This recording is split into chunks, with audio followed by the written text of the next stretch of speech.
The sport of boxing is truly the theater of the unknown. Ryan Garcia has just announced he will be fighting in Japan, in Tokyo, round one. Hey, where did this come from? Out of nowhere. In this video, I'm going to break it down, let you know what was said, but Ryan makes his comeback. You know, let me pull it up right now. Ryan Garcia, over 12 million followers. He had just posted this, and it says Ryan Garcia versus Anpo live on pay-per-view from Tokyo. See, live from Tokyo. Monday, December 30th, buy the pay-per-view on Fanmio. Wow. Caption reads, super excited to announce I'm on my way to Tokyo. This man tried to knock out Pacquiao in an exhibition. It rubbed me the wrong way. Now I'm going to have to teach Anpo a lesson. Let's go. Tokyo, here I come. Buy the pay-per-view at fanmio.com. Right? This is seemingly out of nowhere. Ryan Garcia also on his Twitter posted about it, and then I'll give you kind of my thoughts. So he's saying buy the fight at fanmio.com. Supposed to be happening next month. And I've been quiet. He said, I've been quiet for some time, but I've been cooking on some plans before my actual return to the ring. Here's the plan before April. Exhibition in December in Japan against the guy who fought aging Manny Pacquiao and tried to knock him out, and then go after Jake Paul for Uncle Mike. Wow.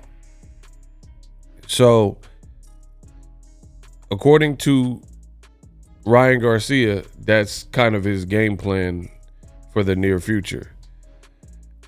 What do I think? I mean, inactivity, I've always professed on my channel that inactivity is, it's like rust to a fighter, you know, rust to metal. Like if the fighter is metal, if the fighter's iron, then inactivity is the rust.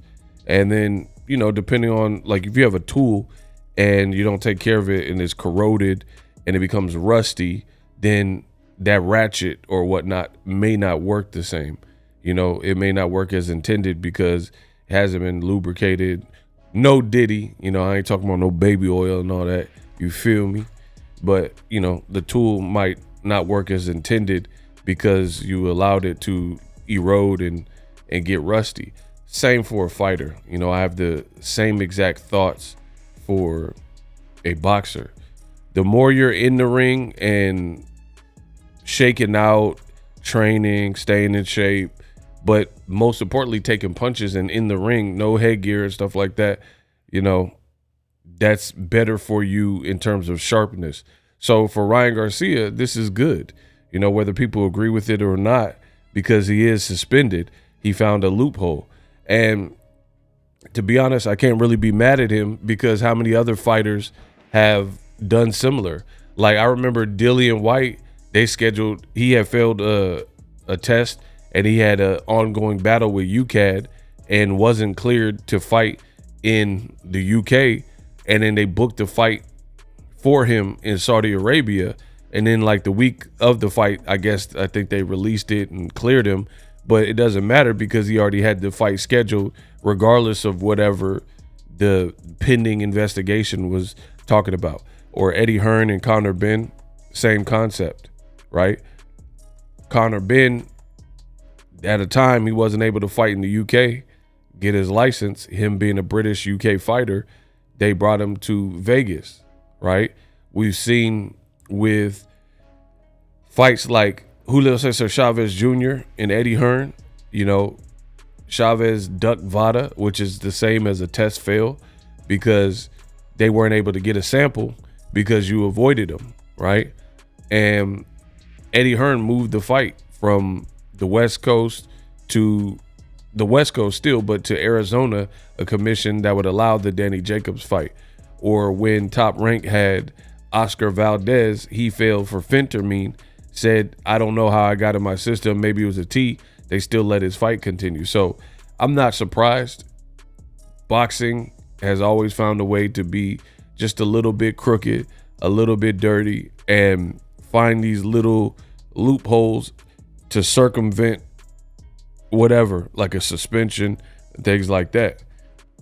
Billy Joe Saunders, he failed in the Demetrius Andrade fight for a PED, and they were trying to get the fight moved. It didn't happen though. So Ryan Garcia finding a way to kind of still get paid, still get some activity is not surprising.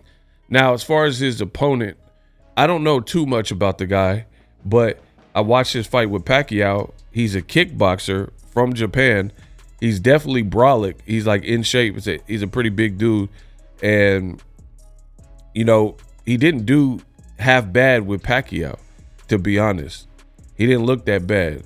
Like, he looked solid. He was actually, some people were saying Pacquiao lost the exhibition, which is what Ryan Garcia is saying. He's like, yo, he tried to embarrass a legend of my sport, so it's time to get some revenge. Now he on his kickboxer, you know, kicking down trees and whatnot. I've also seen him spar with Alex Pereira of the UFC, so I think it'll be a solid fight, you know, for Ryan Garcia.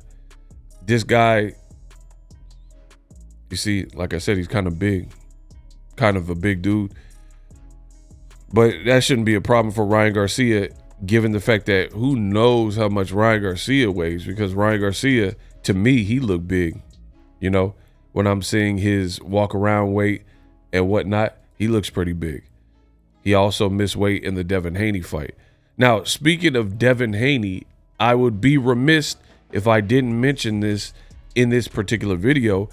It is not shocking to me, but it may be shocking to some of you at home that Ryan Garcia, despite being suspended, he is actually coming back with an announced fight before Devin Haney. And I told you, Devin, after the Ryan Garcia fight, he's in between a rock and a hard place.